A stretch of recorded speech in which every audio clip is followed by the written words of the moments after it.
दर्शक बंधु आपण मैंने सिमेंट रे कि पत्थर रे कारुकार्य सिंह देखिथे।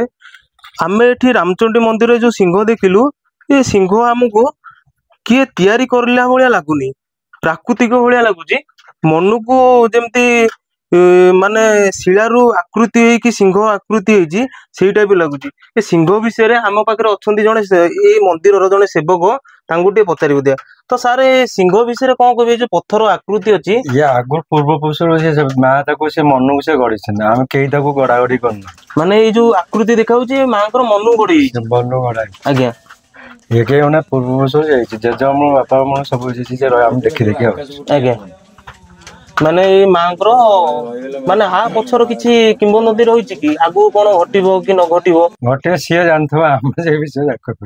किंतु माँ ये जो शिला भाया देखा मन को शिला तरबल मन को कई करना। दर्शक बंधु आपण गोटे देखु माने भगवान माँ महिमा देखु माने पत्थर शिला किंतु सिंह आकृति होती आपण विश्वास करें कि नहीं आमे कहि परिबुनु आपणकर मत किंतु आम सम्मुख रे जहाँ आमे देखुचु आपण को आमे वर्णना करूचु ये सिंह भली देखा जाउछि पत्थरटी एठी को अमलरू आविर्भाव होइछि एवं एठी पूजा अर्चना मंत्र चलछि।